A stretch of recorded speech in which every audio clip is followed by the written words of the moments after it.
What if a 12-year-old boy was a better killer than three armed men? This isn't a horror movie plot. It's what happened in the West Virginia mountains in 1874, when a child walked out of the woods carrying a rifle taller than he was, the only witness to three graves no one was supposed to find. In September of 1874, deep in the coal-scarred mountains of West Virginia, three armed men vanished without a trace near Elkhorn Creek. Their bodies were discovered days later, buried in shallow graves. Each had been killed by gunshot wounds from a weapon that should have been impossible for their killer to handle. The only witness was a 12-year-old boy named Thomas Weaver, who walked out of those mountains carrying a rifle nearly as tall as himself. His clothes were torn and blood-stained, his voice eerily calm for a child who had just lost everything. Local authorities buried the investigation as quickly as they buried the bodies.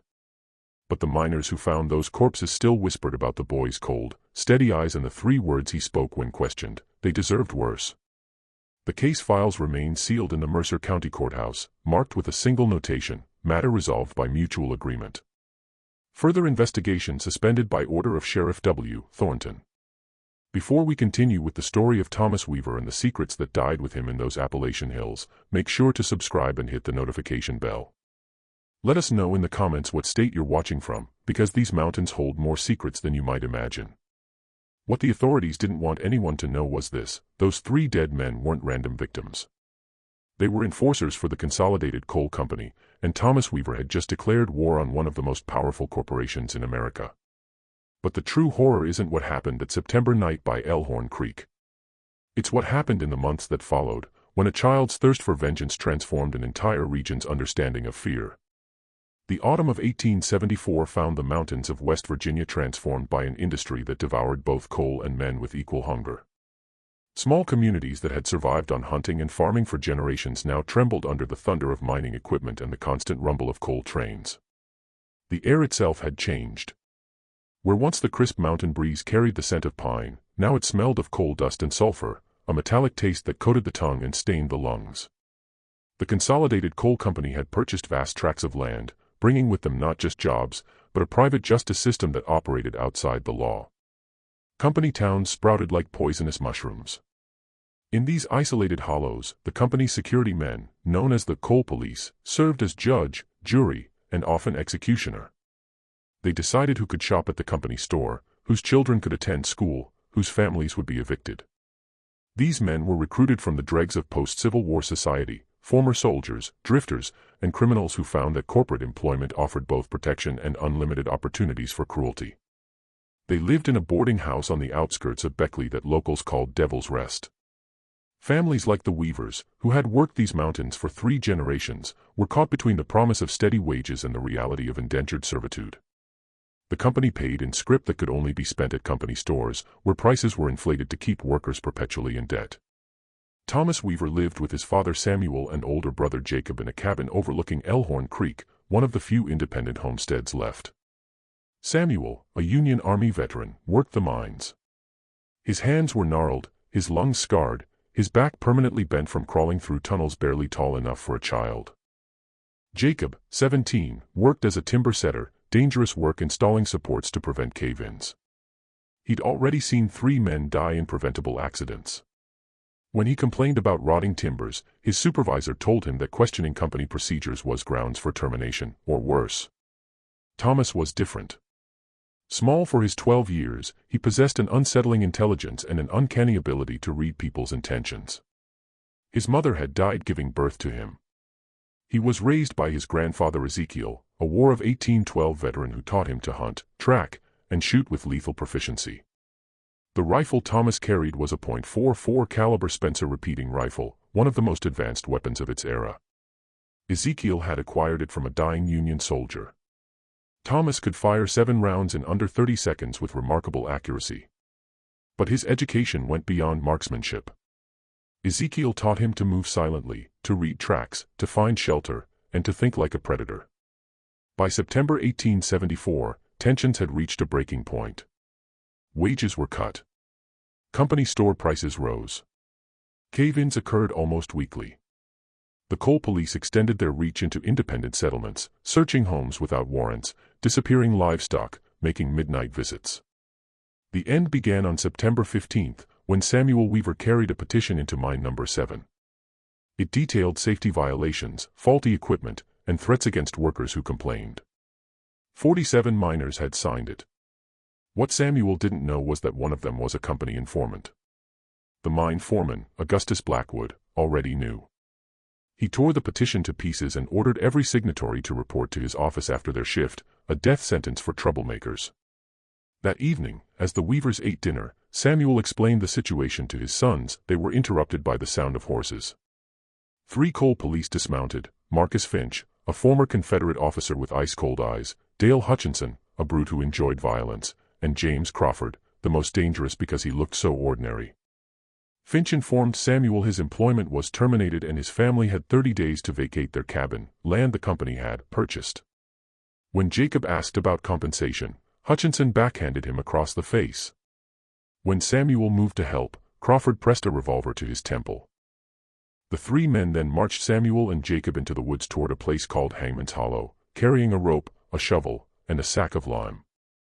They assumed Thomas was a helpless child. They were wrong. As their voices faded, Thomas retrieved the Spencer rifle and moved into the forest. He knew the terrain better than they knew their own names.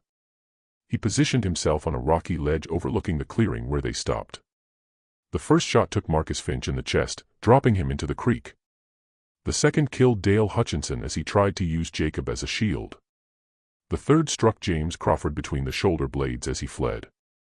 3 shots. 3 kills. In less than a minute, it was over. Thomas emerged and cut his family free. His voice was steady, almost conversational. "They were going to kill you," he said. "I couldn't let that happen." But the horror deepened. Thomas revealed he had been planning for this moment for months. He knew the company would come, and he had prepared. A new plan was formed. The coal police would be buried where they fell. Samuel and Jacob would stage their own deaths and disappear, starting new lives under assumed names far away. Thomas, the sole survivor, would remain behind with a story of trauma and loss. The staged scene in the cabin was convincing. Thomas was found 3 days later, walking a mountain trail with the rifle, blood on his clothes, the perfect picture of a traumatized child. He told Sheriff Thornton he'd run and hid while his father and brother were taken. When the 3 bodies were discovered, Thornton faced a dilemma. The evidence suggested a single, highly skilled shooter. But the only suspect was a 12-year-old boy. Under pressure from the company and his own conscience, Thornton filed a report calling it a dispute that turned deadly, with Samuel and Jacob fleeing afterward. The company, fearing scandal, quietly buried the matter. But they had made a fatal mistake. They saw Thomas's actions as a desperate act. He saw their retreat as weakness. Winter arrived early. Soon after, a series of accidents began. A cruel supervisor fell down a mine shaft. A price-gouging store manager was found dead. Foreman Augustus Blackwood was discovered at his kitchen table, dead from shock, his face frozen in terror. Each victim had a small piece of paper in their pocket with a single word: justice. In February 1876, Sheriff Thornton rode into the mountains following a tip. He found a hidden valley, a training camp. There were anatomically correct targets, obstacle courses, and detailed maps of company facilities. A journal documented employees' routines, weaknesses, and vulnerabilities.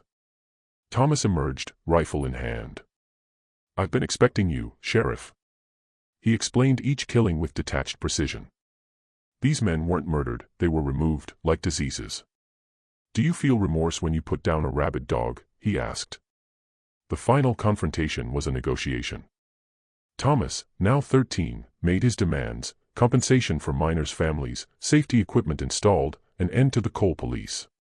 He wanted written guarantees. He had already created a network of miners' children as his eyes and ears. "You think this ends with me leaving," Thomas said. "But I've already taught them something they'll never forget. Fear." Terrified executives agreed. Safety equipment appeared. Prices dropped. Brutal supervisors were reassigned. The coal police vanished. But Thomas had also compiled evidence that found its way to newspapers in Charleston, Baltimore, and Washington, sparking investigations the company couldn't stop. Thomas Weaver left West Virginia. Letters to Thornton later revealed he built a life in Cincinnati, a successful businessman, a philanthropist. But his investments were strategic: mining equipment, railroads, banks.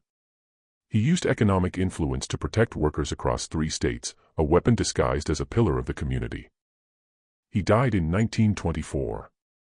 That same week, hundreds of miles away in Appalachia, cruel supervisors reversed safety cuts, union negotiations moved forward, and several mine guards disappeared. The legend of the boy who fought the company lived on in whispers. Sheriff Thornton's journals, found after his death, contained one haunting entry: the boy understood something the rest of us never learned. That evil creates its own nemesis.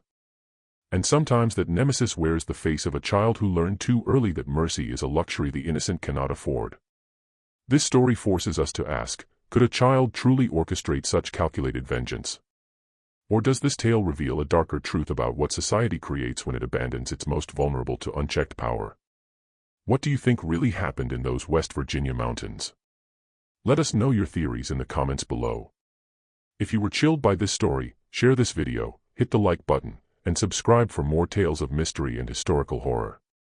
Turn on notifications so you never miss an upload. Thanks for watching. We'll see you in the next video.